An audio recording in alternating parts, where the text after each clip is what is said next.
From the Dallas On Air studios in beautiful Dallas, Texas, this is fulFILMment right here on DallasOnAir.com.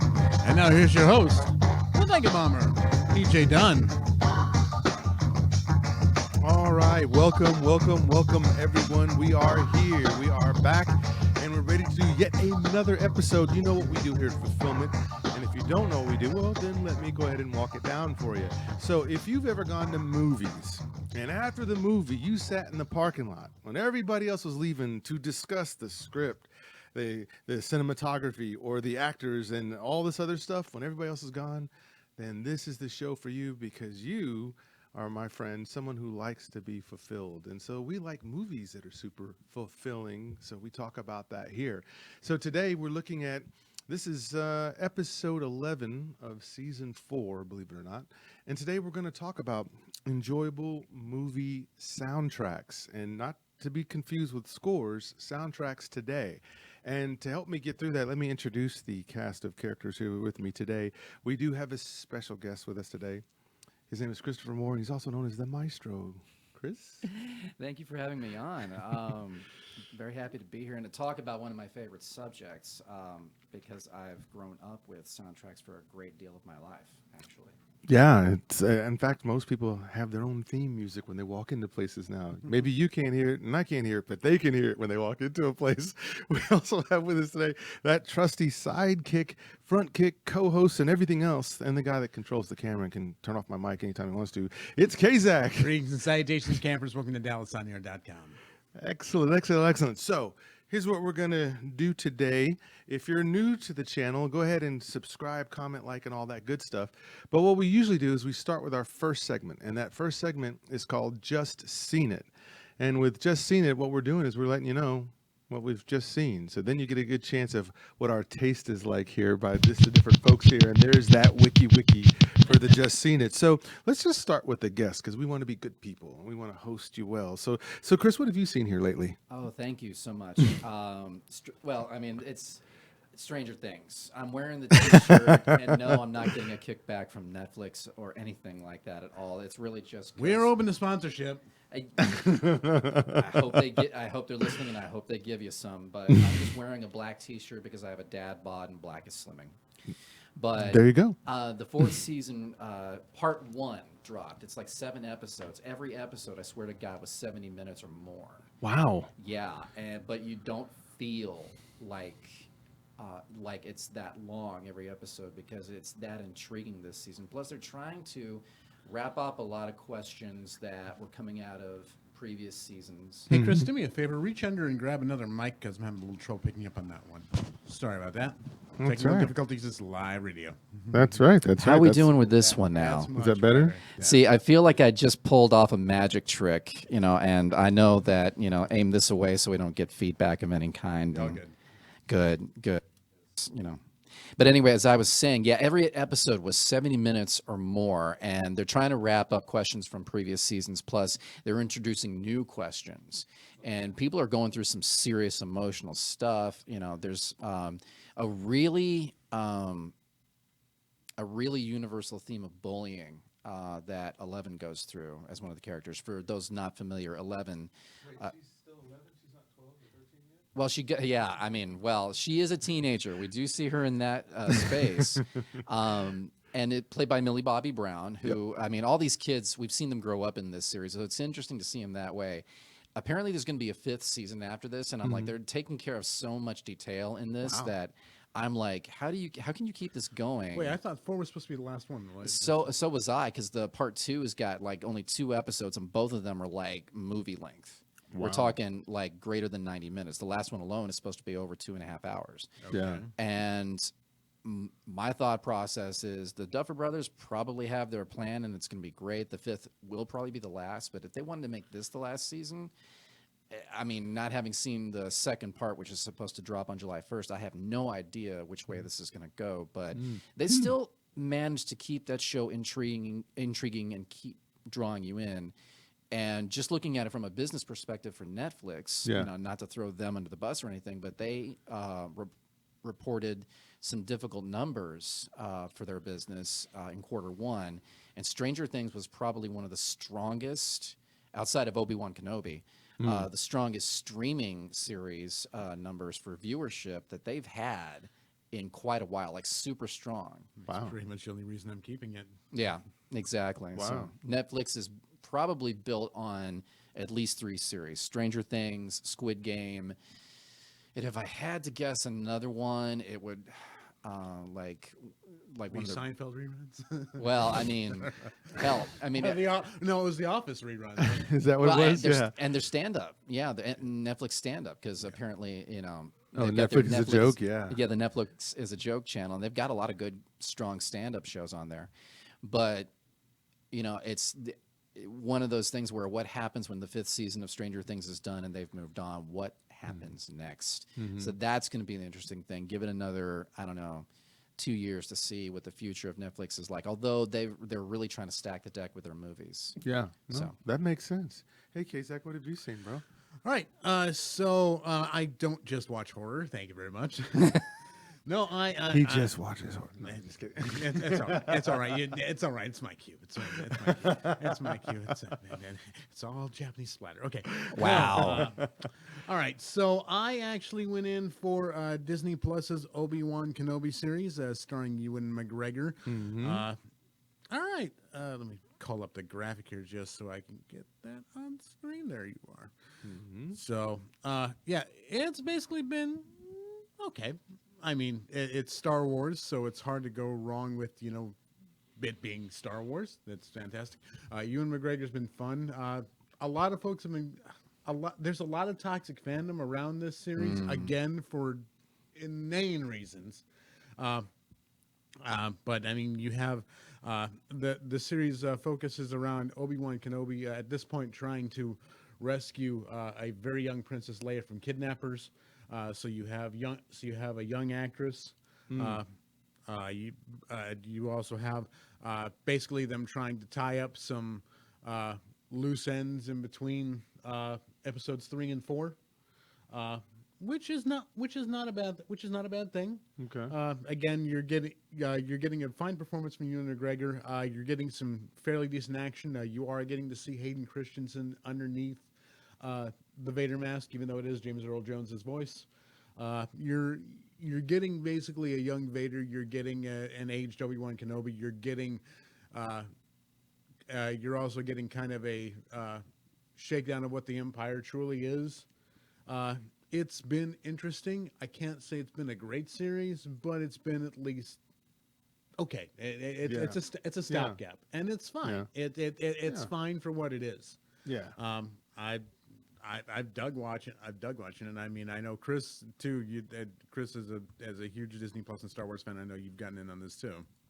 I have. I'll say that what I didn't expect from it is to give so much gravitas to the idea that of how Obi-Wan, what he was like, the way you saw him at the end of episode 3 and how he is in episode 4. They're really bridging that gap in a beautiful way from him because the 3rd episode just dropped, and I didn't think there was actually going to be like a confrontation with Vader that quickly into the series. It's only 6 parts. Okay. So it I shouldn't be shocked, but in that moment, Obi-Wan barely makes it out of it. And no spoilers or anything, but Yeah.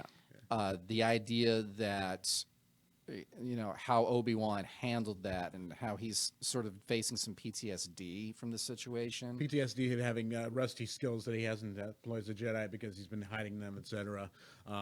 Also interesting, basically, a middle-aged Obi-Wan. Yeah. Who's been in hiding, hasn't been working on this stuff. It's grizzled old veteran Obi-Wan Kenobi. Yeah. And plus, it's also bridging the gap in between the live action movies and the animated series. Because, like I said, I don't know the Grand Inquisitor at all. I know you've gotten into some of the animated stuff, right? A little bit, but considering how that plays out, it's almost like that we don't really need that character as much, but it does tie it together. There's really a lot of what Dave Filoni has created in these animated series has really kind of been infused into all of the Disney Plus live action series. Yeah. The Mandalorian is another great example.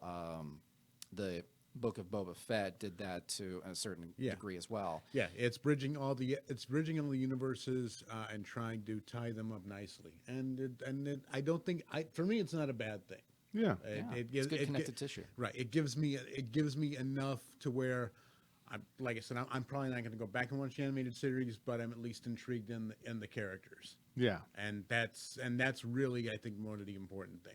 Yeah. And at least they introduce the characters in such a way that you're not like wondering who the hell they are. That so you don't have to go back to those series to understand it. Yeah, that's the one thing that I can't stand that Marvel does a lot of times with some of their stuff. They just bring in a character and they either keep it true to the comic books or they completely change it into a different character. Like I just do not like jokey Thor at all. The Thor I like is the one that's more like William Wallace, the one that's more like a Leonidas. That's the Thor I like. Yeah, we've kind of basically just gone down the slope with it and let's ride it out and let's let Taika Waititi have fun. Yeah. Why not? All right, PJ, what you see this week? So I went to go see Top Gun Maverick, and I've got to tell you, this wasn't a film that I was going to see. This wasn't on my list of anticipated films or anything like that at all.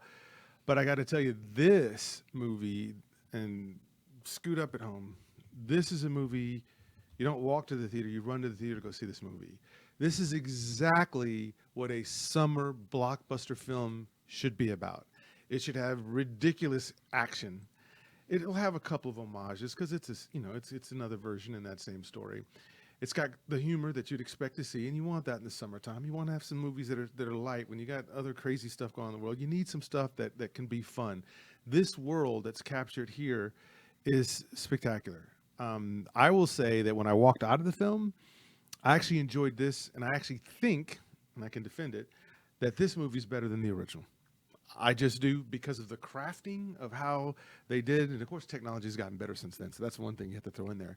But just the idea that this film, they took it from just a bunch of dudes who are in the military who are trying to be the badass, which not everybody can relate to that.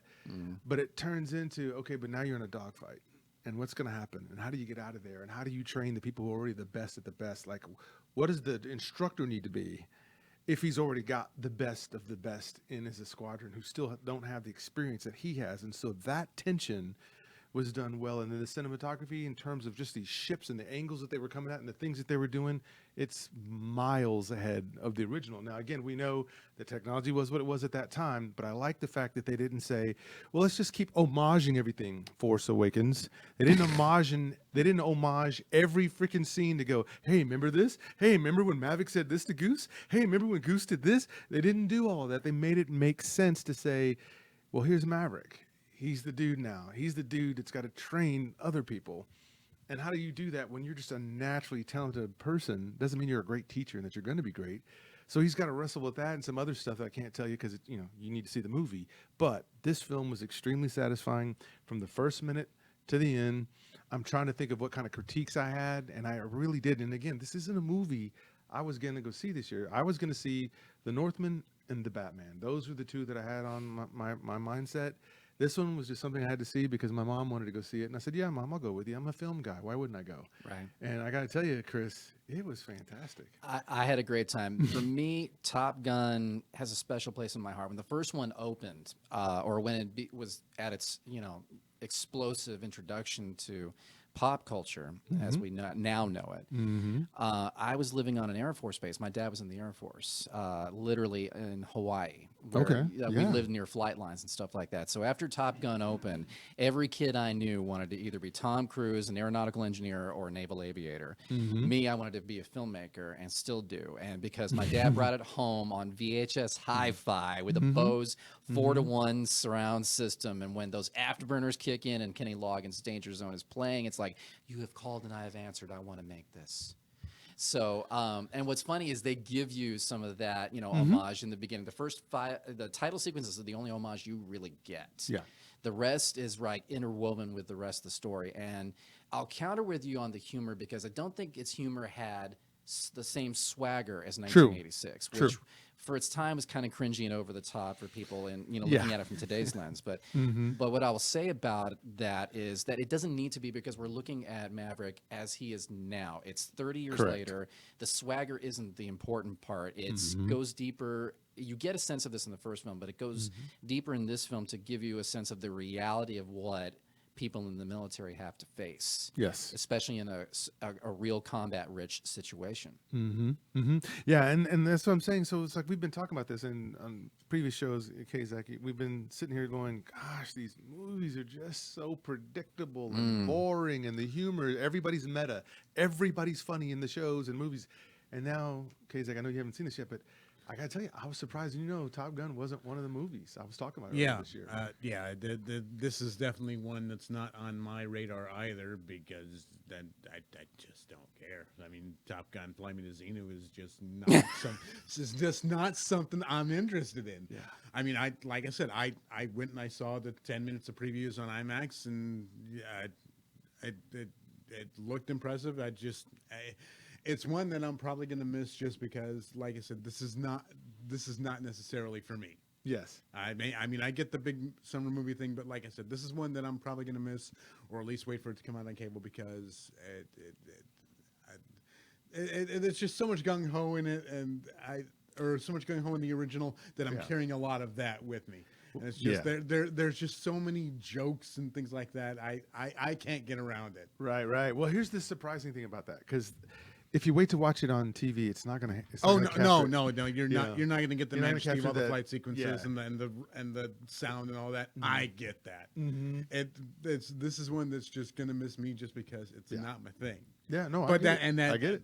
But like I said, as a film, it sounds as a film on screen, the quality of it sounds impressive. Oh, it is. It took them 10 years. Yeah. That's why they waited as long as they did to make sure they could get the shots that they got of these planes. And it's not CGI at all, right? It is straight up, these are the maneuvers. This is how it happens. This is what these people look like doing it. Like if you watch Red Tails, for example, that's a bad example of how when you watch the dogfights, they're very vanilla.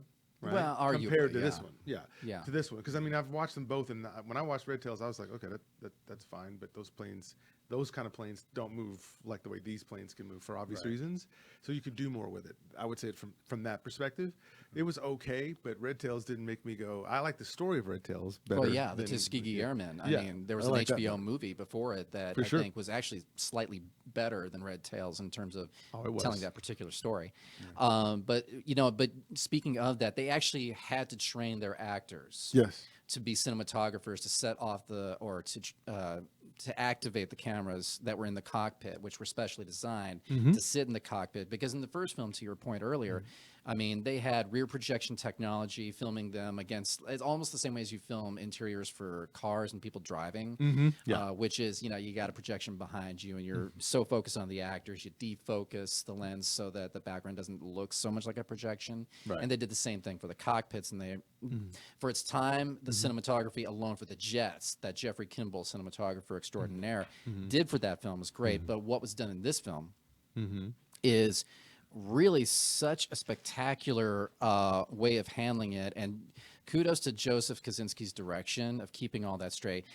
And I gotta say, for Joseph Kosinski, this is a huge win for him, because the last box office numbers I saw, this is going north of 200 million here in domestic.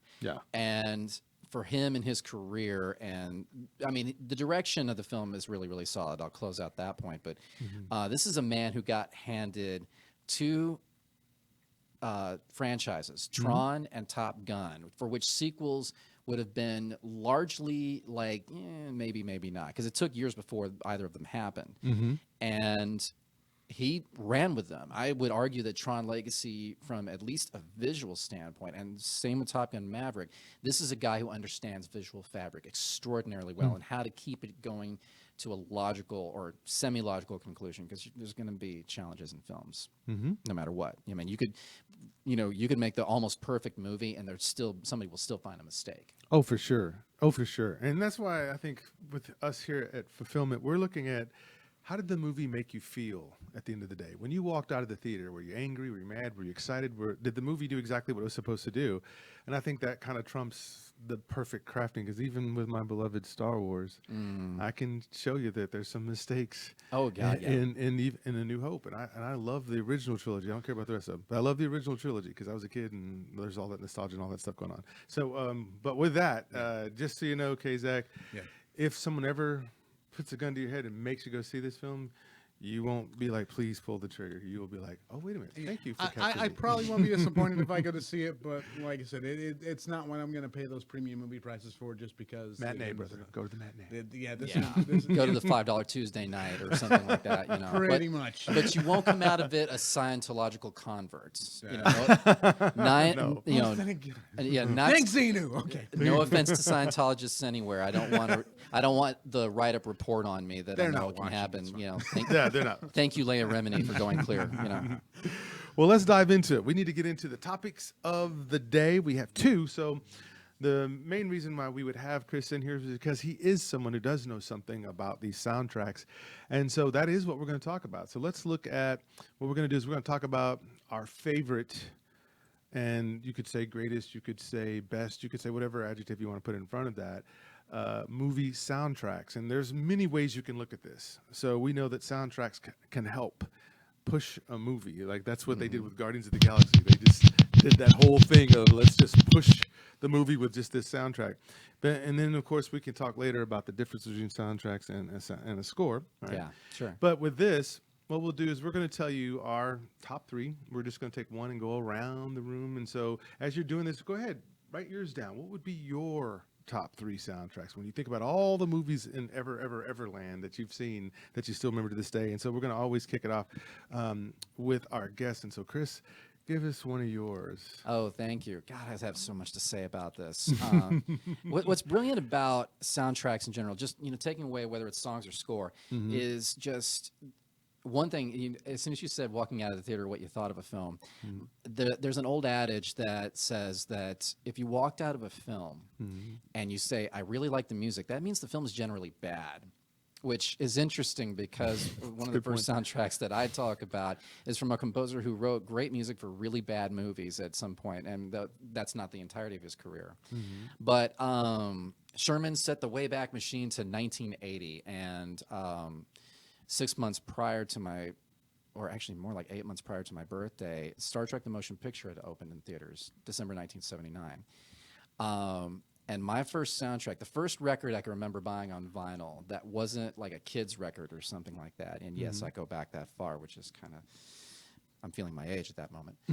But the first record I can remember that wasn't a kid's record was Star Trek: The Motion Picture, music by Jerry Goldsmith. And because that movie just lit me up inside and wanting to, just looking at it from effects, looking at it from, the complete, sight and sound image, because sound is, 50% of your experience. And I would argue that, not dismissing sound effects, Foley art, all the other sides of sound that need to go into making a film. Music, whether we're talking songs or score, is a great significant percentage of that 50%. And in that movie with Goldsmith, what he did was, he got you this sense of mystery, this sense of seafaring action that he brought in and infused with his own theme for Star Trek that really didn't harken back to the Alexander Courage music from the television series that predated it. And it's just, I still listen to that soundtrack to this day because there's so much about it. There's this beautiful, mysterious music for the probe that they face in this film. But more importantly, the instrumentation that was used is so different from anything you would hear in a symphony orchestra in the traditional sense. And 2 years prior to that, Star Wars, John Williams had just, that album had dropped and kind of reignited the idea of using symphony orchestras for large style sound to support a science fiction film. So everything that we got after that is, and of course all that harkens back to the use of classical music in 2001: A Space Odyssey. But to me, it culminates and carries forward into the 80s with Jerry Goldsmith. Yeah, no, that's a great soundtrack, and I hadn't thought of it until you mentioned it, because a lot of times these soundtracks are very memorable. You can go right back to it. You can call up different things about it. You know how it made you feel. You know where it is in the movie, because sometimes the songs are in the movie, sometimes they're not. Oh yeah, in the movie, which is another thing as well. But no, I think that's great. How about you, K-Zach? What made it onto your list? All right, so looking forward to this. So I had to go with what I thought was absolutely just the coolest movie soundtrack ever created, and that is Pulp Fiction. go back to this film and you realize that first of all, with this one, there is no score. It's all soundtrack. Yes. It's all selections. Everything is just Yeah. cool. I mean, and the whole aesthetic is just cool. You basically have surf rock, which is basically I was reading an article. It's Is basically it Dick Dale and all those guys? yeah. It's surf rock basically implanted into a spaghetti western, and you have, and I mean you get classic stuff like it switches right in the beginning from surf rock from Miserlou and Dick Dale into Jungle Boogie by Kool and the Gang, which basically revitalizes their career. You get Urge Overkill recommissioning a Neil Diamond song, Girl, You'll Be a Woman Soon. And everything is just signature. Everything is just amazing. And it all fits so well. Everything that's hand-picked for this film is just gorgeous as far as a set piece and a character. This is one of the first films that I'm fully aware of where the soundtrack is a character in the film because it sets the tone. It guides the action. It really moves things along. And again, like I said, the first time you watch it, you don't notice that there's no score. And it's all That's true. soundtracks. That's And true. it's just something unique, especially for this film. I absolutely, and like I said, I keep saying it. It's just so cool because that's the aesthetic of the film. Everyone is cool in this film, and everything that moves along in this film is cool, and that's the aesthetic that it brings because that soundtrack moves it along. It's just interesting and amazing, and kind of sets the tone for what Tarantino does later with his other films. Hand selecting different tracks to kind of move the scenes and sequences along, and it's just a beautiful, beautiful soundtrack, a piece of perfection.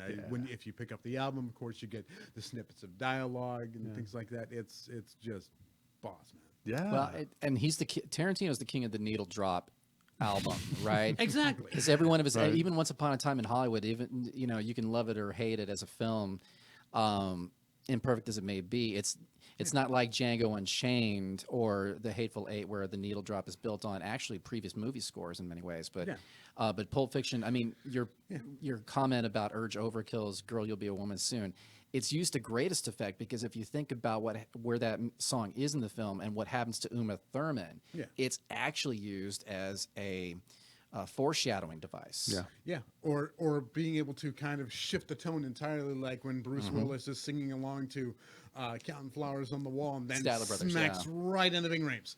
And, Right. And like I said, it's a 30-year-old film. We're not giving any spoilers here. It's just basically, it's just amazing that where they drop it in, and it's absolutely a perfect soundtrack to a really good movie. Yeah. So Yeah, no, I love it. I love it. Yeah. Because it can do things for you. And that's what affected my pick. And I'm going to go from number 3 up to number 1, right? So keep the suspense going. Oh, there you go. But so for me, this was from a movie that was completely overlooked, completely underrated. And it's a movie that if you put this movie in, and I'm talking about the movie Sing Street, it just blows you away. Yeah. So you're talking about a coming of age. You've got these Irish kids who are thinking that they want to cross the channel and go to England because it's kind of like here in America where you might want to leave the middle states to go to California to be an actor or an actress. These kids have these dreams. It takes you back to the 80s. And what's great is these kids are big fan of American 80s music and props and hair, and they love, what they see. And so it took me back to the 80s with the songs on the soundtrack, which I love, is because it's half these actors, because they didn't pick actors to try to play music. They picked musicians who could act. Yeah. That was the difference, and that was key, right? And so they picked these musicians who could act, and so they got them playing half the songs on the soundtrack, and the other are 80 songs that we loved, like The Cure, Between Days, and Maneater from Daryl Hall and John Oates if you wanted a club banger. And, it just had all these different songs mixed in. So you have the real ones from the 80s, and then these musicians, mimicking the sound of the 80s in their songs, where you're going, this could have fit right in there with Cure or Front 242 or any of that music that happened in the 80s. And so in here, each and every one of these songs. Like I love Rio and Duran Duran. I love how he's trying to explain the power of music, and they're looking at that video. And he's saying, "That's music. This will take out any type of tyranny. Look at this video." And he's so excited about watching a Duran Duran video called Rio. But what's fantastic is the parts that they play. They are, so the synopsis, I got to do that because I think if I don't tell the synopsis, people won't know because they don't know this film. And it's one of the most delightful films. Is there's this kid who's just trying to grow up. He's trying to find himself. He loves 80s music. Meets this girl who also fashions herself as a model and says she can model and do all this stuff. So he decides he's going to tell her, yeah, I'm in a band. And would you like to be one of my videos one time? Doesn't have a band. But he's saying that because this girl is so striking to him and he's so moved by her and he wants to just pull her in some kind of way. So now he goes back to his friends, which we can see as our friends. Hey, anybody know how to play any instruments here? Because I just told that girl that we're in a band and we're shooting a video this weekend. And so I need y'all to get cameras and whatever we need to make this look like it's legit. And it's that kind of fun spliced in with the fun 80s Cure music and the... I mean, I don't know. I was just dying. You seen this, Chris? I have seen it. I love. What was your take of this? Oh, the songs that these kids wrote. Well, I don't think they actually wrote them. They do perform them. You're right. But these songs are they're actually good songs. Like you'll want to listen to them again. Like the Riddle of the Model, which literally comes after he's like tried to get this girl involved with his life. Drive It Like You Stole It is actually my favorite. And it has this big dance production number that's something straight out of Back to the Future or any music video that we saw in the 80s. But what's interesting about that moment is the way it plays out in the film. And to not spoil it for those who have not been initiated, is that there's a great juxtaposition of reality versus the perception of the 80s. And the only other film I can think of that did as good a job with it is the recent remake of Valley Girl, which I don't know if you've seen. I haven't seen that yet. It's really actually, I think it's better than the original. Wait, they remade Valley Girl? Yes. No. Yes, they did. No. And it's better than the original because the original I thought had just meandered with its plot and it went all over the place. But That's this one, fine. I'm treading on sacred territory. Nick Cage was young and needed the money. But I honestly, watch the first 5 minutes, and there's a production number that is intercut with Alicia Silverstone as a mom talking to her teenage daughter because her teenage daughter's going through some crisis. Really, actually, a pretty serious and important one to that character. Right. And she's like, "Hold up, you were singing and dancing on a fountain. That's how we remember it." So that whole idea of perception versus reality of 80s, because I think we're still dealing with a little bit of that fallout, even to the point of Top Gun, of what was patriotism then and that perception and what it is now to us, which is interesting. We've got that 40-year distance and echo. And what's funny about music is since it's a universal language, it gets you to do those kinds of things. It gets you to reflect. It gets you to think about certain universal things. So when we tie it back to film, the idea is that it's supposed to tap into that deeper emotion and tell the audience what to feel a little bit at a certain moment, or just to tip them off to something to get them to think. It's that one extra layer that if you combine it right with an actor's performance and all the other elements that make up a filmic image, it really is going to sell something for you better than anything. Yeah, it does. And this one sells just that teenage angst, being bullied by the kids. So they have that song, that he wrote in there about that, and the song about not understanding girls, the girls song, which is pretty awesome as well. But it's just, I like how even the slow songs, so each one of the slow ballads that are in here, like Going Up, Beautiful Sea, these songs, just right when they play them, it's right when he's finally getting closer and closer to the thing he wants the most, this girl, her time, her attention. And then she's talking about, but I'm going to be leaving to go getting my model stuff going on and somewhere else. And so his anguish, but the idea that he stands up eventually to the bully and everything else that goes on, but it's told with the music. It's told with how to cope, like go write something then. Yeah. You're a musician. You can always change your situation by just going and writing something that you'll then learn how to play. But the fun parts to the humor, I'll say that and then we'll move to the next one. I love the humor in just his friends. because his friends are all just kind of approaching music differently. Like he's the dramatic one, he's the lead singer guy. He's trying to figure all this stuff out, and the rest of them are just like, yeah, just I'll be there, man. Just tell me what you want and what you're going for, and I'll find a bass line for it, and we'll just do it.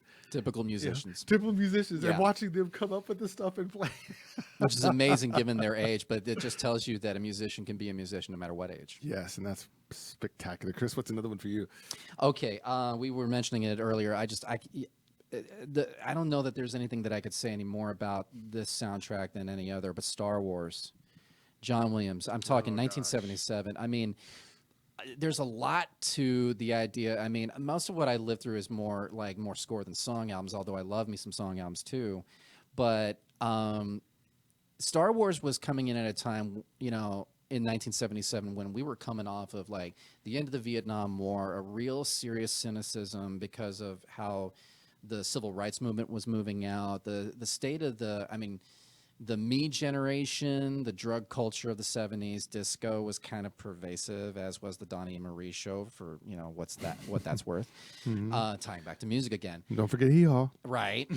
and what's funny is there were 1977 had two major hits and two major soundtracks that most people will remember, and Smokey and the Bandit's the other one, and which is sadly dated, but now with Jerry Reed being no longer with us, I remember my dad having that on vinyl amongst all the country music we had on vinyl. But when it wasn't country music, he had a vinyl copy of Star Wars, and I just loved opening up and seeing that gatefold and reading the liner notes that John Williams wrote and seeing the pictures from the movie. That's what I miss about vinyl, is that the layered artwork was done in such a way that I guess because I was, at such a young age, it was impressionable because it felt bigger. A 12-inch vinyl is going to be pretty big to a 3-year-old's head. But also on top of that, you had this music that was sweeping and grandiose, the likes of which that hadn't been heard except in radical, moments across film history, with the exception of maybe a precious few. It's like it was the kind of stuff that you hadn't heard since the 40s, really. The idea of, using what has been referred to as the leitmotif, having that in all of the orchestral music, where it was Luke's theme, Ben's theme, which is the Star Wars theme was actually Luke's theme. It was considered Luke's theme on the liner notes. Yeah. So you hear that theme, all of a sudden you're back in your backyard playing Luke Skywalker, and that's when Star Wars. We all know what it means to us, but without that music, I have to wonder what it would mean. Yeah, and I mean, it's such a signature sound that even when it pops up in Obi-Wan and John Williams coming back to write music for the series, it's incredibly signature. It is. And number two, like I said, it was swinging you back into when you were seeing movies like Once Upon a Time in the West or The Magnificent Seven and things like that. You were getting those grandiose symphony scores, whereas around this time you're getting a lot of wah-wah pedal and, distorted fuzz kind of disco, because you have, films like Dog Day Afternoon and things like that ruling it. So it's really a swing back into what that big score and soundtrack and big symphony sound means to a film and how impactful it can be. Of course, John Williams absolutely knowing what he's doing, and Lucas wanting to bring that in because he remembers how big those westerns felt on screen with those amazing scores. It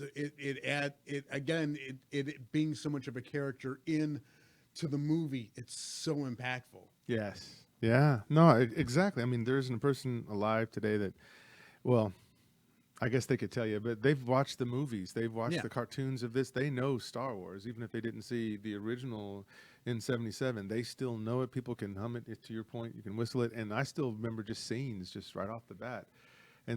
But I happen to think about it. I think of Darth Vader when they finally show him and he's coming in and you hear the dun dun dun dun dun, you hear all this other stuff, and I just felt like Star Wars was this big comet that just came and didn't just go away real fast. It came and just stayed there and sat there and was lit up the whole time. Like everything was lit about this thing, even though the actors other than Harrison Ford and Alex Guinness were the solid actors, if you will. even somebody like Luke, you still could get past it because everything else was so great. You know, and Mark Hamill's acting and Princess Leia switching tones between sounding British at first and then she went to regular, right? You forgave all of that because everything else was so impactful. And that's honestly, in talking about how music is a character in a movie, that, I mean, for a second, moving outside of film, music being a universal language, the cool thing is music brings people together because you can remember a moment where if you've connected with a piece of music. It's kind of like when I can remember in college getting in a car with like 6 other people. Probably 2 more than necessarily needed to be in there. And we'd hear a song on the radio, which we were all like, it was overplayed. All of a sudden, we're singing along with that song. And all of a sudden, that song we connected with and we remember because it's tied to a memory. It's tied to an image or a moment. And if anything, that's the cornerstone of making music a character in a film. Yeah, no, I think that's spot on. I wouldn't even add anything to it. I think that's it. That's perfect. How about you, Kasek? What's another one? All right, so I had to bring up a soundtrack that I love because it far exceeded the film. Yeah, and that is the soundtrack for Batman Forever. This is a classic example of what happens when you're able to get a music supervisor that can just draw from the entire Warner Brothers catalog of artists and say, hey, let's put on something really, really cool. And you get that initial rush from that U2 Hold Me, Thrill Me, Kiss Me, Kill Me, which is basically U2 at the height of their self-celebrated celebrity.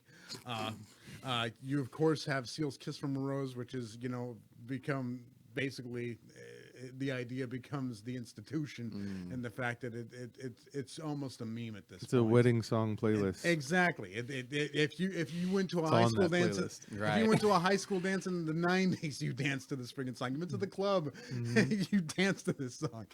But I mean, there's so much great stuff on this soundtrack. You have PJ Harvey doing One Time Too Many. You have Brandy. You have which is possibly the sexiest song I've ever heard. The Hunter gets captured by the game with Massive Attack and Tracy Thorn taking a take in the 60s. Yeah. You have The Offspring, who was huge at the time, covering The Damned. You have a Nick Cave banger called There's a Light. And, of course, Method Man throwing in a whole thing about the Riddler. Just nothing else at the time sounds like this soundtrack. And, I mean, tell me that you lived in the 90s without telling me you lived in the 90s. You know how impactful this soundtrack is. I mean, bands like Sunny Day Real Estate, The Flaming Lips, Michael Hutchence doing a solo shot. It's just an amazing soundtrack, which came out for a mediocre film.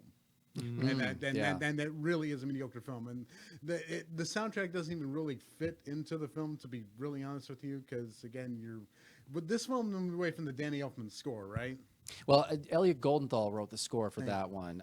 Right. Because Burton only produced, and Elfman was busy on other things at the time that particular year. But everything you're talking about, the problem I have with that soundtrack, at least from that song album, is that there's a ton of songs that aren't in the movie. And the 2 greatest songs, the U2 song, which I thought was kick-ass. And that's saying something because I wasn't a U2 fan at the time. And I have since listened to them more and enjoyed more of what they do. But that song and Seal's song were both like in the end credits, and you barely heard. I mean, you barely heard them. But super edited down. But they really kind of got it. Those 2 songs got the videos made and got the publicity, got them on MTV, and got them in constant rotation. So you basically had a commercial running every hour on the hour, at least twice an hour on MTV. Yeah, back when that meant something to be when part of the PR. Back for when a the movie. marketing meant something. Right. And arguably overindulged the movie a little bit. But to me, the 2 best songs you just described, The Offspring's cover of Smash It Up is a really great, to talk about music as a character. It serves the moment where you've got Robin, Dick Grayson going around joyriding the Batmobile. Yeah. And he's about to have this big fight with a gang. Smash It Up, perfect song to set that whole sequence up. And then The Flaming Lips, I would argue their song, When You See Edward Nygma's Home, hovel that it is, is probably one of the best songs. If you pay attention to those lyrics and what Nygma does in that movie, you're right. The music supervisor found a song that fits and either had it recorded or found a way to license it to put it in the movie as such so that it supported the moment, the image, and what was going on in the film, plot-wise, character-wise. Yeah, and I mean, even that Method Man track, which is almost a throwaway, it's still really good Method Man. Just, Yeah. You can't get around it. It's really just a very cool soundtrack. Again, just everything about it is perfectly 90s.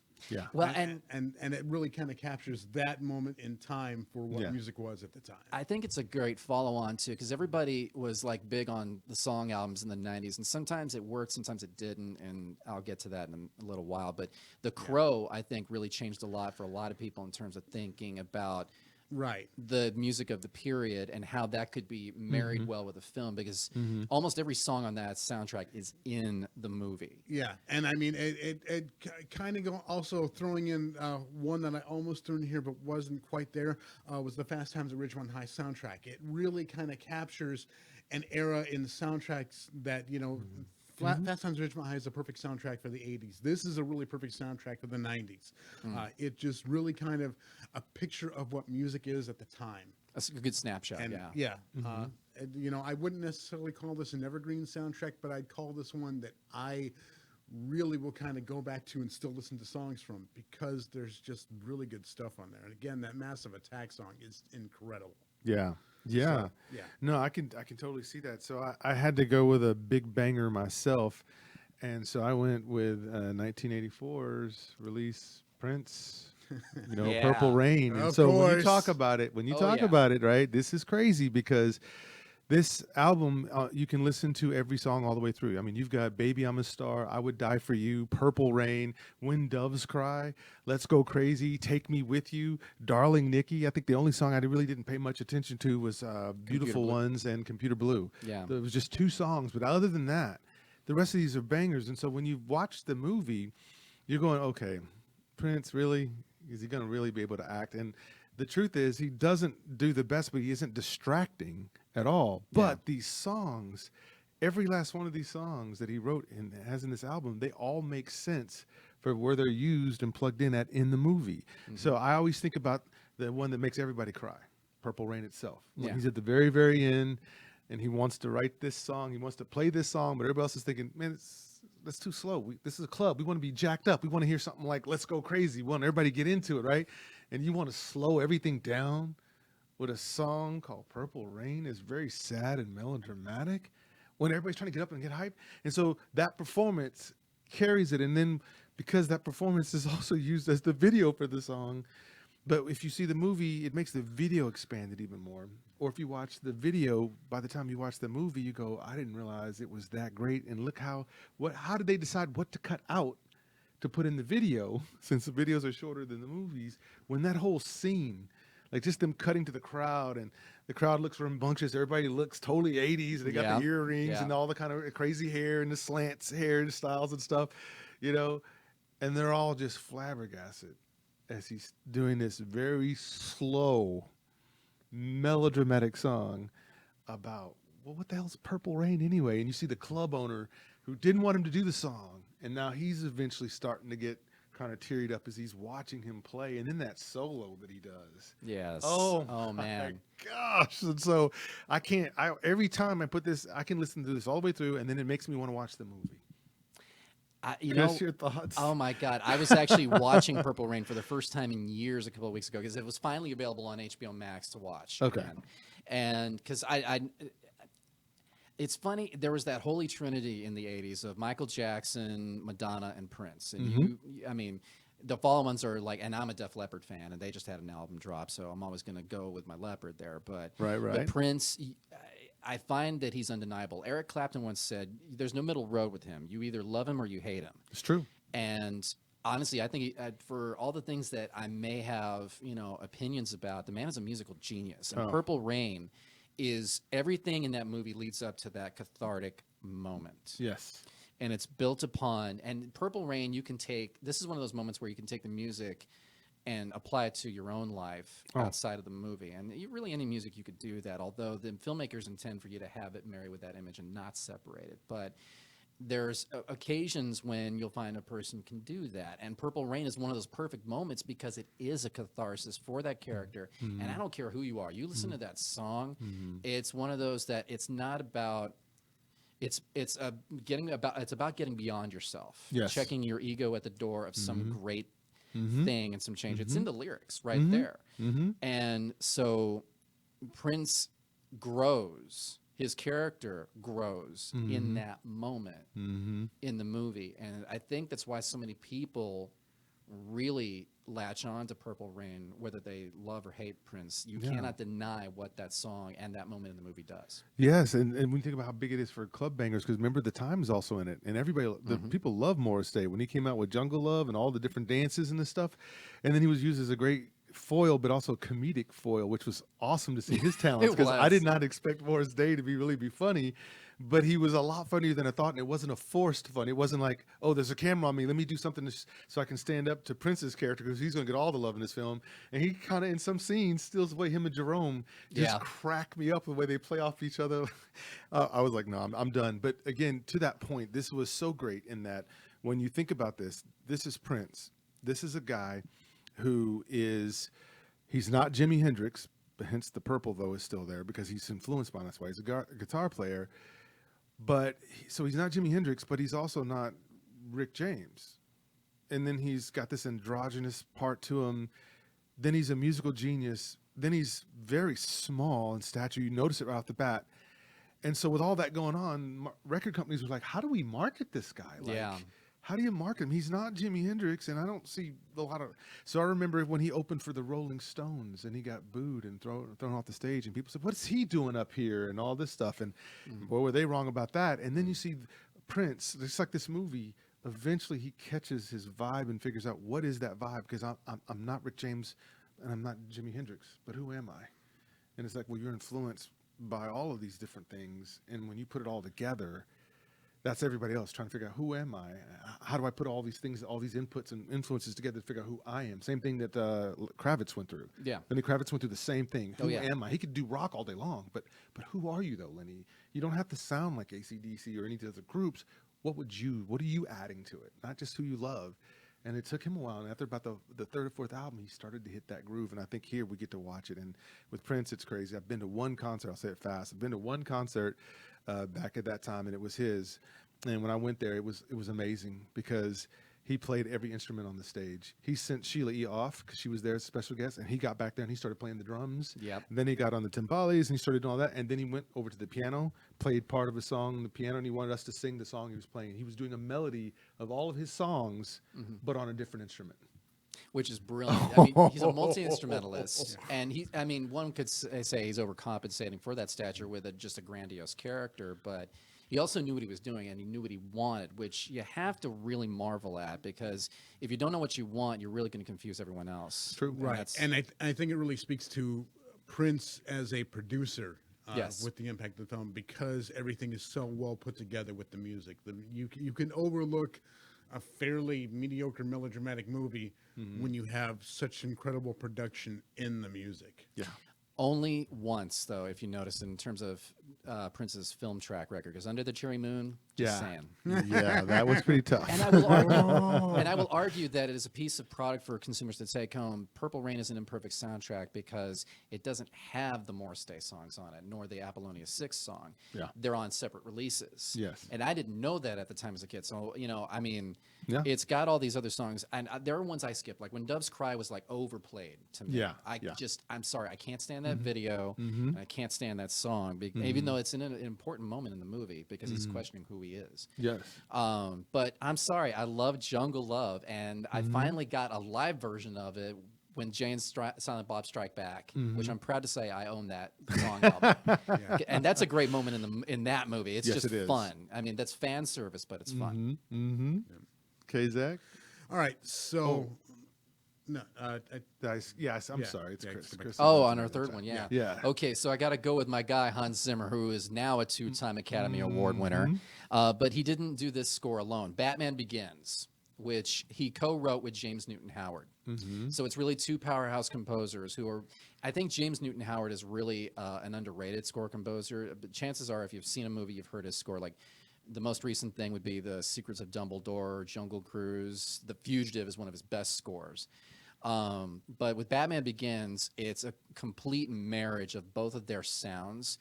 And it really is like, to me, the way the music works in the movie is almost as solid as what John Williams did with Superman the movie, because it's definitive of the Batman sound. And I'm sorry, play the track Molasses from that soundtrack, which is the scene during the big Batmobile chase or the Tumbler chase. And I dare you not to want to hit 80 on the highway when you're listening to that track. I can't listen to that track anymore because I don't want to risk a speeding ticket, okay? I can't listen to it while I'm driving, but if you want a good pulse-pounding piece of pure, it's almost pure Zimmer in a way, even though there's touches of Newton Howard in there, but to me, that's a good culmination of a lot of what's great about what you like about Zimmer's scores. But there's also some great, eloquent, very melodic pieces, especially when we're talking about music that accompanies Bruce's relationship to his father, or his journey to find the League of Assassins for his initial training. All of that music just really marries well with which, to me, the definitive Batman movie. Wow. No, I love that film. I think a lot of people, because of their love for Dark Knight, which is excellent film for sure, I think Batman Begins is right there with it. You know, I think that Batman Begins had said something, and I think it was the soundtrack that helped me also say, okay, this marriage here that's going on between Hammer and the other gentleman that you just mentioned. Yeah. It made you go, okay, I need to listen more. I need to go and develop that the other inner ear to go, what is this? Because usually when you hear any of the other scores that he does, you pretty much go, okay. You know what you're getting into. It isn't super complicated, and it just nails you every time you hear it and you love it. But this was more fluid in a sense, and you had to go, this is challenging me to listen a little deeper. What is this other piece that I'm hearing in this that doesn't sound like Hammer, right? And now you see what a collaboration can do, what it can be, right? Oh, yeah. I mean, and Zimmer's all about collaboration. In fact, Top Gun Maverick, he's working with the original composer of the first film, Harold Faltermeyer, who I think his music actually begets Hans Zimmer because, you know, you get from Top Gun, you go to the pseudo-sequel of Top Gun, Days of Thunder, and that's Zimmer coming off of his work for Driving Miss Daisy and Black Rain. I mean, Zimmer can cover a lot of different genres. But he's working on Top Gun Maverick with Harold Faltermeyer for the original themes. You got Lady Gaga's song in there, which got interpolated into the score. And one of Zimmer's proteges, Lorne Balfe, who is actually going to be heavily involved with the next two Mission Impossible movies because he did score the most recent one, Mission Impossible Fallout. And he's a great composer in his own right, and he was a protege of Zimmer's. So, and they crafted a really, what I think, a great pulse-pounding supportive score, which isn't just about the action, but actually the joy of flight, which you can see in that movie. Yeah, no, fantastic. I actually love it. Okay, Zach. All right. So coming back to my number three, the third one here, I had to go with my favorite soundtrack of all time from one of my favorite movies of all time, and that is absolutely the Blues Brothers. I mean, you think about who is on this soundtrack, not just Paul Schaefer putting together an amazing jam band with two of Booker T and the MGs, with Donald Duck Dunn, Steve the Colonel Cropper, one of Howlin' Wolf's sidemen, Matt Guitar Murphy.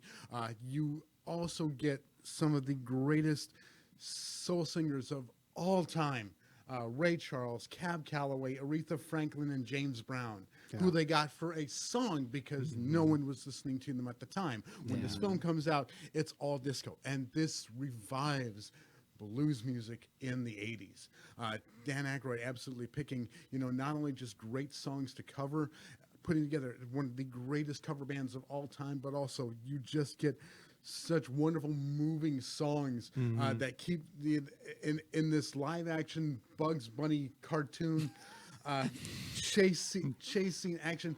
You get a really rich blues score from just fantastic musicians, and you get stuff that sneaks in there. You get that great John Lee Hooker song. You get some Sam and Dave in there. You get a sound that was from a bygone era, bring it into a movie that was perfect for the time, and it's still an evergreen soundtrack. It's still an evergreen movie, and it's still a great album that you can listen to over and over and over again, from a great movie that you can watch over and over again. It's absolutely perfect. Just the way that all the music is used, it goes from all different genres, from country to blues to all over the place, from some of the greatest musicians of all time, with one of the greatest movies of all time. I cannot speak highly enough of this film because of the way it's put together, because of the way the soundtrack is put together. It moves everything. It is the heart of the movie, the whole soundtrack. Yeah. And that's a big part of why it stands the test of time. And it's always going to stand the test of time, because no matter how many times you listen to it, it's still good every single time. And to tell you a story that I came across when I was researching today's show, Cab Calloway wanted to do an updated disco version of Minnie the Moocher, and John Landis insisted, no, we want the classic version. And it's so good. Yes. Just everything in that movie, just because it's like 8 different musicals combined into one, it's still good, and it's just always going to stand the test of time. It's always going to be one of those greatest soundtracks to me. But just the way it revived blues music and got people who should be heard again careers. James Brown never went away, Aretha Franklin never went away, but you just remember how good they are. Wow. No kidding. The soundtrack, the key to that soundtrack is one word: joy. There's a joy in this, which is ironic because we were talking about the blues. The whole point of of blues music, and to hear it, and I shouldn't be speaking to this because blues music, it emanates from a complete different culture than I come from. Yeah. A great culture, a rich culture, but singing the blues leads you to joy because you've let your blues go away by playing it, singing it, hearing it. And you get to that point with the Blues Brothers from the moment that movie kicks off, the moment you see John Belushi on it and you hear She Caught the Katy. And how that plays over the title sequence. I mean, and kudos to Paul Shaffer for the way that he assembles and reworks all this music just perfectly, because it's just grandiose the way the film opens up right when those first tones hit, because the first 10 minutes there's no music, and then you see John Belushi standing in the portal of the prison with the light back, with Aykroyd standing at the car waiting for him, and then you hear that dun dun, and it just that perfect. I don't know if it's a 5-1 transition, or a 1-5 transition. Again, I don't know musical terms. I apologize, but just those tones set you off, and it's just perfect. Oh yeah, I mean Dan Aykroyd. I mean you can.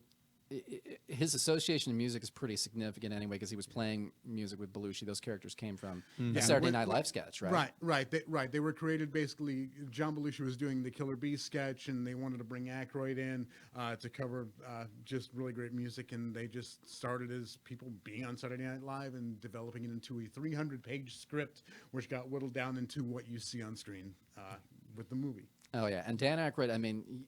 He doesn't always hit it out of the mark with movies, but a lot of his soundtracks, I mean, let's face it, the Blues Brothers, Ghostbusters, even Spies Like Us had a great song from Paul McCartney. Nothing But Trouble. Everyone dismisses that movie, but I'll never. You can dismiss that movie. Well, for obvious reasons, but the Digital Underground had a great song on there. Yeah, all around the world. Yeah, I still remember seeing that video on MTV, and of course that was a weird year for movies. A lot of stuff was like, a lot of stuff stank. But this one still stands the test of time. Every moment of it, it's still just fantastic. Yeah, no, I totally love it, and this was hard because as I've already pulled up the underrated one, the Sing Street, which a lot of people haven't heard of or seen. Then I went with one like Purple Rain that everybody can know and say, yep, no, I get that. Then there's one, this is like deep cut. This is for me being that hip hop head during that time before it became all, just gangster stuff and banging on wax or whatever it is, right? This is the soundtrack for the movie Juice, which was Tupac's first acting gig. It has Omar Epps, which we've seen from regular TV shows, probably some CSI or something like that. And this movie, what grabbed me about this one was the soundtrack. And so the soundtrack had at least 4 hardcore bangers that hip hop heads were playing at this time. So when you take Naughty by Nature's Uptown Anthem. That song, just the very first few minutes with that piano stab, and then it goes into this real ominous bass line. Boom, da-doom, da-doom. Doom, da-doom, da-doom. And then he comes in, you can go with this way. And he starts getting into all that high-pitched rapping and fast-paced, telling you about how hard it is where they are. And then if that wasn't enough, then all of a sudden, here comes my favorite rapper, the God MC himself. And he didn't call himself that. All the other rappers who came out around his time, and even Eminem and others say, no, Rakim is the God rapper. He is done that song, Know the Ledge, which is knowledge. And he's talking about how he describes New York, walking around with the iron worms, talking about the trains and how it's rough talk, it's glass on the ground, it's piss, it's buildings that have asbestos in it, and the people are trying to make a life go through here with drug dealers and all this other stuff. So he's telling the story of what's kind of going on in the movie with Bishop, who is Tupac's character. And so you have that. You have some East Coast rappers on here. So Cypress Hill is on here, and they had a song called Shoot 'Em Up. And that song was just like, because, at this time, everybody's talking about East Coast versus West Coast rap, and this is before the shooting and everything else that happened later. But here was an album that had East Coast and West Coast. And then you had Teddy Riley from Guy. So you had some top R&B on there, and then Aaron Hall did a song also on there that's also a slow jam for the slower moments of the film. But you have Salt and Pepper as well. You have EPMD, which the hip hop heads know who that is. That's a solid band. And a Euro funk band that I love called the Brand New Heavies, and they had a song called People Get Ready, and that is a jam. If you haven't heard that, go back, put it on, and listen to it. And then if you just want to know the movie, you just got to listen to Know the Ledge by Rakim, because he's explaining in rap form. He's the greatest storyteller ever. And he rhymes 3 words with 1 word when he gets to the end parts of his bars. He's so creative. That's why Eminem talks about him a lot. But he's talking about what it's like to grow up and not knowing the ledge, how far you can go with the guns and all the other stuff because you're trying to protect yourself. But at the same time, you get caught up in stuff you don't need to be caught up in. And then it's this problem of friends, one taking one side and one taking the other side. And I'm going to stay clean and try to get out of here. No, I'm going to go the drug route and make money. And have that go on between the 2 lead characters, Bishop and then Omar Epps playing, the other guy playing Q, Quincy. I mean, it was fantastic with that soundtrack. Every time I put that soundtrack on, you just get hyped up. You're just ready to go. Yeah, and I mean, Juice is such a tone piece. Oh. In the way it's Talk about filmed, it. in the way the action moves, you couldn't have gotten a better soundtrack for that film just because it is incredible the way it's put together.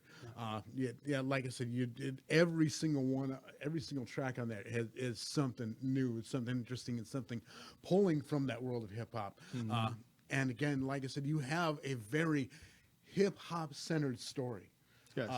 And again, you get an incredible performance from Tupac. You get Omar Epps trying to stay clean. I think you even get like a little Samuel L. Jackson there just for like an instant. You do. There's a lot to deal with in that movie, but I mean, it again when I talked about earlier. A soundtrack capturing the moment of the time. This is absolutely captures the moment of that time and that filmmaking, because you're getting the Hughes brothers coming in with that kind of storytelling. You're getting Boys in the Hood and things like that. You're getting Menace to Society and things like that. And New Jack City. Yeah. Right. I was thinking Juice is very much a reality check from New Jack City, because New Jack City is just very hyperinflated and very self-aware. I mean, you got Color Me Bad on the soundtrack. Come on. That's pretty horrible. Whereas Juice is real. New Jack City is a super exploitation gangster film. Yeah. Pretty much. This one is a hardcore robbery film story. Crime thriller. This is what happens here.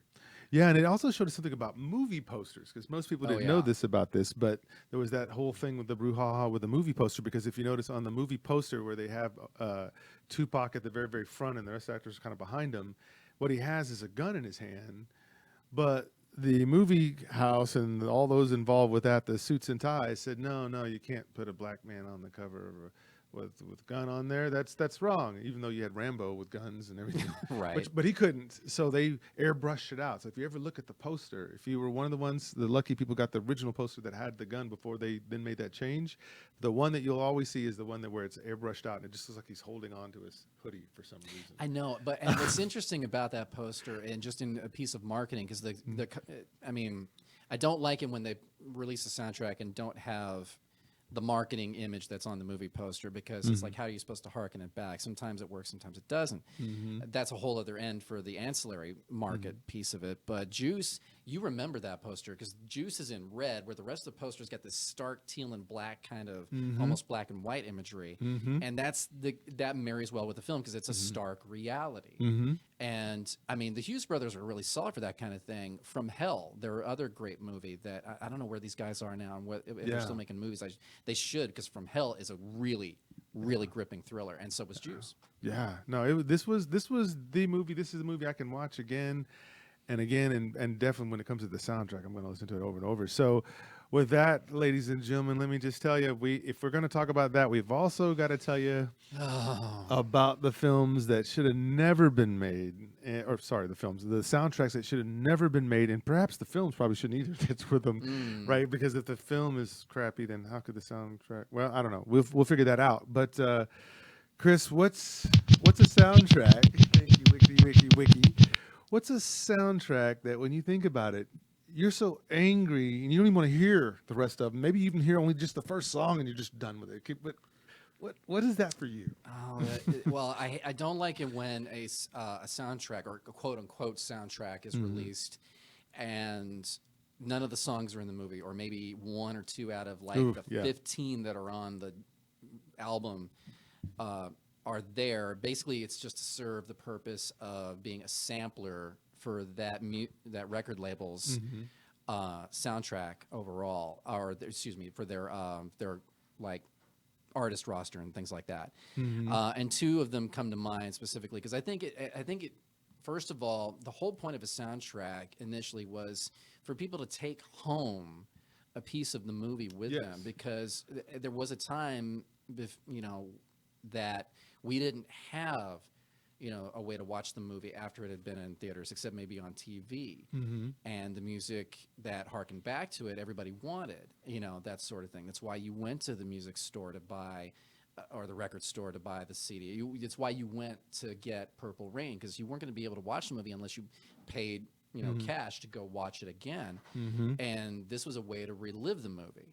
So now we get to the 90s and even the 2000s, and we get albums like Batman and Robin, which was arguably a bad movie all the way around. It's basically a movie that they do for studio pressure, really, because it's feeding a machine of marketing, and so is having the soundtrack, arguably. But there's only maybe like 2 songs, I think, that are actually in the movie, and if there's if there's any more, I'd be hard pressed to find it. I mean, R. Kelly's Gotham City, I think, maybe is in the end credits, and R. Kelly, less said the better. Smashing Pumpkins had a kick-ass song that I think married well with the idea of Batman, and it's in the end credits too. But that's it. And they did they bookend the album. Actually, the bottom end of it actually has a slower number, which Warner Brothers ended up getting some mileage out of because they used that for the trailers for Watchmen later on. Right. And I think it's a great effect because that's a really dark story. Yeah. And the song is pretty dark in that version of it. But that one in Transformers, like for the first Michael Bay Transformers movie, which again, it's Michael Bay. It's a summer movie. Steven Spielberg produced, but you care more about the robots than you do the humans in that movie. Plus, here's the thing: there were humans in that movie. It makes you wonder. Mark Wahlberg gets a transformer. Now he's a transformer. Yeah, Honey Boy versus the tin can that can turn into something, right? Okay. And I hate to say that about Optimus Prime. Growing up in the 80s, 1984, I mean, to me, the first good soundtrack to Transformers the movie was the actual animated movie from 1986. Which had this no-name metal artist and Weird Al on the album. You got the power, God. I skip Stan Bush every time. Contrast that with the Transformers song album, which I swear to God, there's maybe 5 tracks in that on that CD that are actually in the movie. And the best one, they don't even use the lyrics for it. It's called Pretty Handsome Awkward, and it rocks. It's a really a badass metal jam, or at least a good rock jam.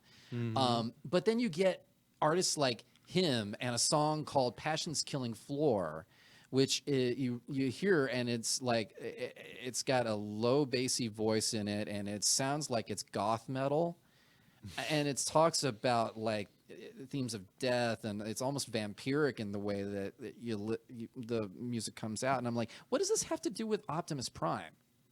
What does any of it have to do with Optimus Prime? I mean, Linkin Park actually had a bigger, I guess maybe it was more than was actually advertised. I mean, the advertising was more than what actually happened.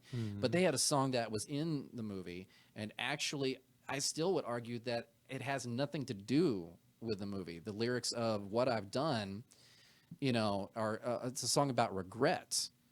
I'm sorry, there's no regret in this movie. It's really about a boy in his car trying to get a girl. Yeah. And it just turns out that sucks him into an intergalactic battle that wreaks carnage on a city.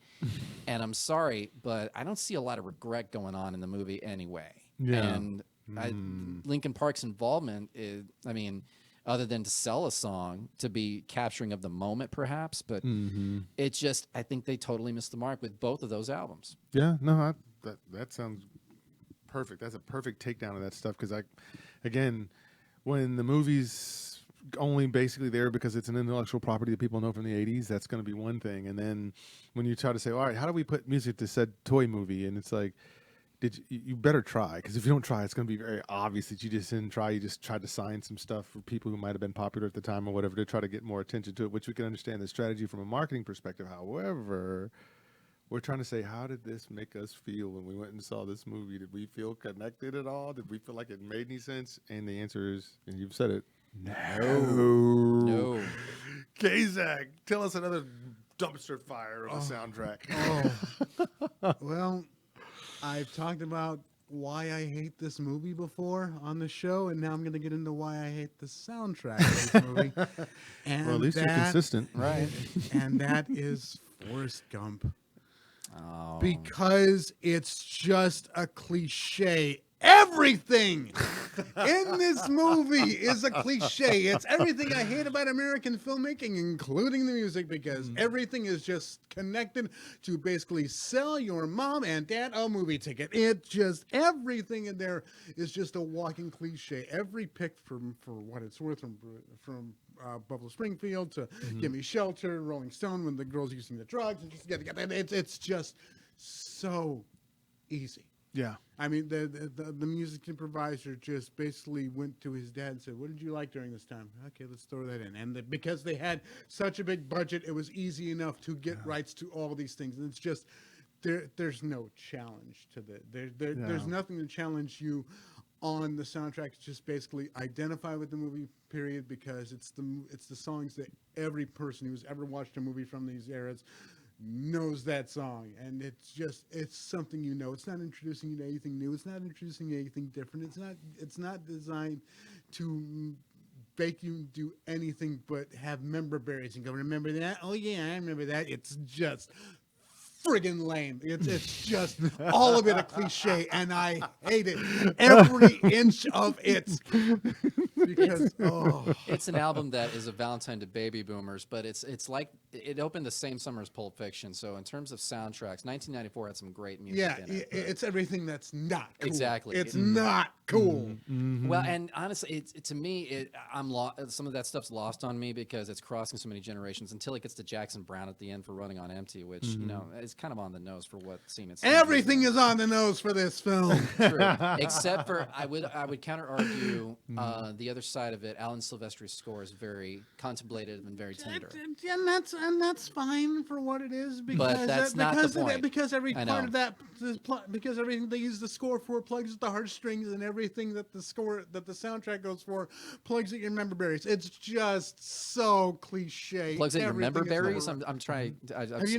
There's an episode of South Park where they basically all the adults started eating these things that, oh, you remember Star Wars? Yeah, I remember Star Wars. Oh yeah, and they just eat all these little berries that just have little voices like, you remember Star Wars? Yeah, remember that was cool. Yeah, that was cool. Oh yeah, it's so great. I love it. And they just get drunk on nostalgia, and that's exactly what it is. It's basically like, oh, I remember that time, even when I wasn't there. Oh, I remember that time. And just when you watch the movie, so I remember watching that movie, it took me back to that time. It's just so cliche. I absolutely cannot stand it. Yes. Well, yes, I can sense and You're feel like, you okay, clearly hate. on the yes. Zach's off scale, like on the attack on that one, which God Chris, bless you're him used for to it. this by now. Oh, I'm yeah. definitely used This to is it. nothing new. This is Yeah. nothing Well, new, you know, but- to that point, this is why you'll hate this as well, because there was another movie that came out. And this is before Juice. Juice is obviously better. This was in 1991 for some reason because Vanilla Ice had a one-hit wonder song on the album, and nobody knows or can name the rest of the songs. They decided, well, we better capitalize on his fame by giving him a movie. So Oh, they had this God, movie yes. called Cool as Ice, a romantic musical. Came out in 1991, 1 hour and 40 minutes of just him walking around, you know, Going, yup, I yup, think yup, she likes yo, me. yeah, right? And it was just like, and I'm gonna ride this motorcycle because motorcycles are cool when your hair can be blowing back and you got your sunglasses on and you can scoot in close and see that. And look at what I'm selling. I'm selling image. I'm selling FUBU clothes and everything else and whatever else I'm designed to wear because I'm cool as ice. And so once again, 10 tracks. You probably never heard of any of these other groups that were on there. You know, he's only done 4 songs on a movie about him. It's supposed to be his story. He's the wild, crazy kid with all these crazy ideas and falls for this girl who's a straight-laced A student.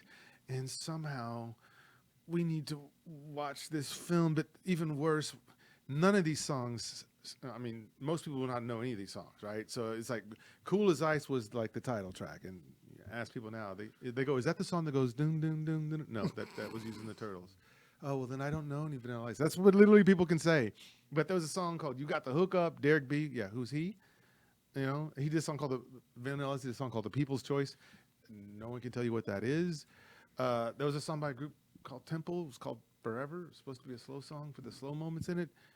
Nobody can tell you anything about that. Then he has his braggadocious song they did with Stanley Clark called Drop That Zero. Get with the hero is the other ...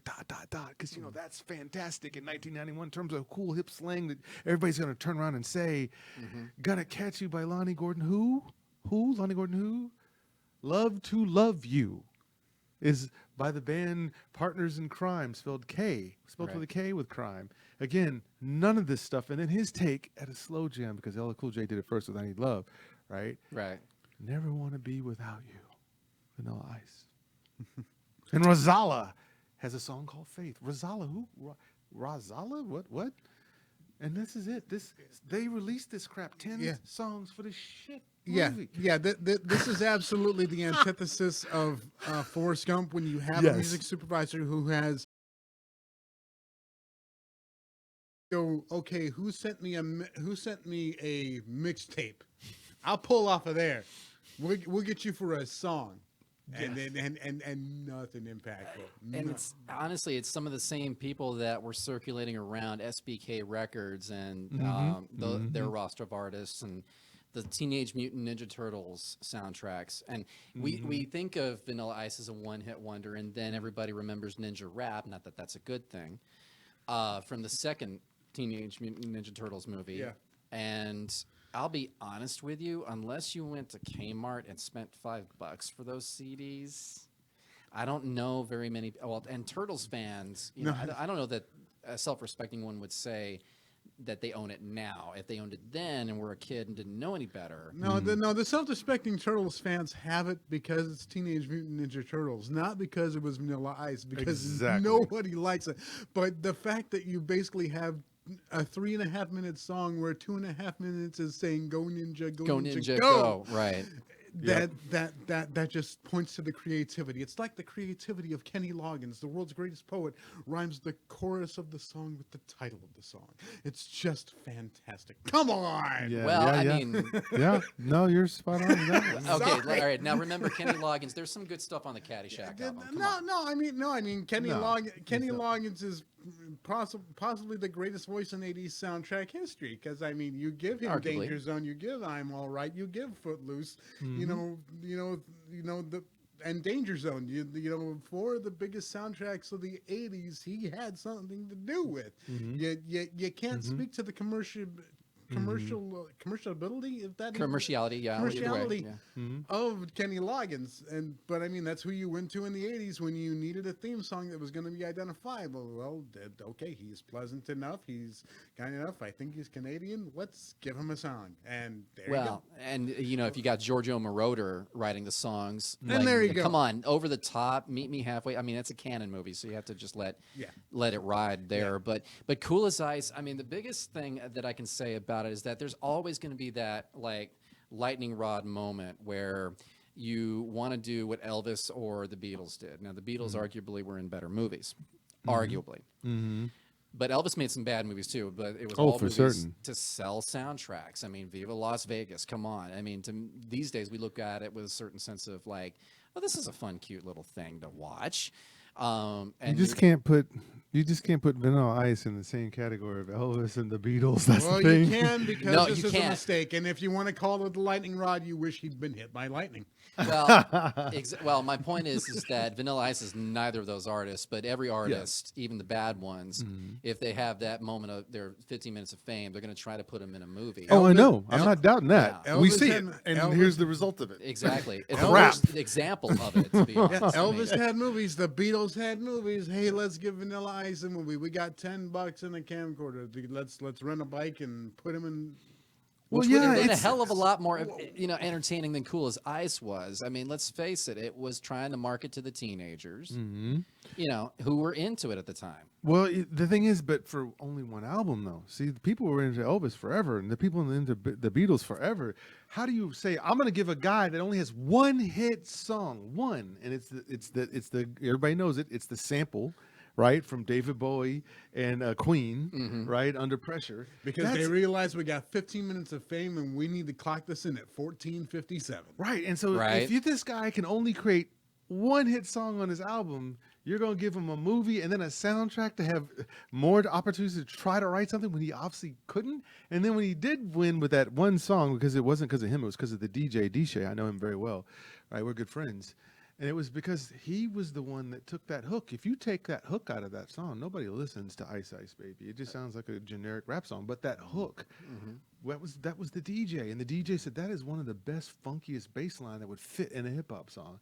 So it was Dishay. So without Dishay, they had put some regular old rap sounds together and some corny stuff, and nobody would have cared. But that hook was Dishay's ear. And so because of that thing, this guy lived off of that for years, and it's still just the only song he has. And it's a lightning rod in terms of history, because out of that we got like the whole lawsuit after lawsuit for sampling that has still carried over to this day. I mean, Robin Thicke and Pharrell Williams getting sued for blurred lines by the Marvin Gaye estate. I'm sure Queen and David Bowie rightly sued over that bass line that was being They used. did. Oh, you know they did. And it was famously, touted on MTV. Even Vanilla Ice is trying to defend it and saying there's just one note difference, which was everyone knew was like, no, you're not really defending yourself well. You're not making a case for it being any different. You're just And trying to kind of. how do you give this guy? I mean, it's funny how he got a movie, but the New Kids on the Block didn't, Yeah, and they were a bigger draw. for sure, at and a that lot ti- longer, at the same and a lot time. longer. But it was still the same cheesy like artist sold in that certain way. Because you can sell one guy easier than you can sell five, and you can sell him out. I mean, it's I guess, just yeah, one of those that great is- what ifs. And what if Suge Knight has just dropped him out the window? Okay, we've been digressing. We got to get out of here. All right, well then let's get to our shout outs then. So Chris, who you shouting out to today? Well, you guys for sure. Thank you for the opportunity to come on here We appreciate and it. talk about soundtracks. I really want to throw out some thank yous to some recent people I've worked with, fellow colleagues that have allowed me to actually write music for their work. Holly Soriano and Richard Soriano for their feature and their shorts, as well as Dana Cowden, who I wrote the music score for her feature last year, and I'm working on her next one now. So. Yeah, Excellent. And Chris, since we're getting in shout outs, where can we find you if we want to hire you for composition or media or whatever? Well, that's a hard one because I don't have a website, but you can follow me on Twitter. Just look for the handle Mentally Cranked. There you go. That's awesome. Okay, Zach, who you shouting out to? I, of course, am going to shout out, like I always do, to all our folks here at DallasOnAir.com. Of course, in a couple of weeks, I'll be back with Cole Houston, and we'll be doing the Rancor Pit Live and Isle of Toys. We'll be bringing those to you in the 3rd and 4th weeks here. And, of course, you can find us here every Sunday preceding that here on fulFILMment. But also, like I said, check out all the great stuff that we have here on DallasOnAir.com. Always shout-outs to Jansen and Kat for giving us a home here every Sunday. But check out, all the great stuff. We've got great new shows like Two Peas in a Pod. We've still got great stuff like Say Something. We've always got something new, something different. Do always check out. And, of course, friend DallasOnAir.com on Facebook. We are always growing, always showing, and we have good stuff. So always check us out here, man.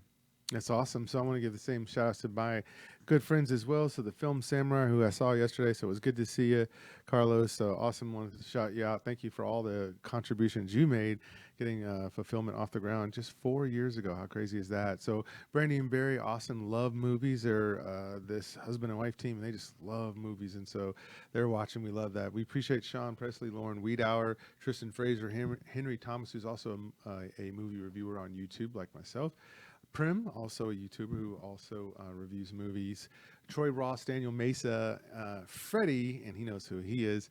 And, of course, Eddie Medina, Cole Houston, and Stephanie Crane. And so with that, we thank you guys for watching and paying attention. Again, just put it down in the comment section what you think is the worst soundtrack as well.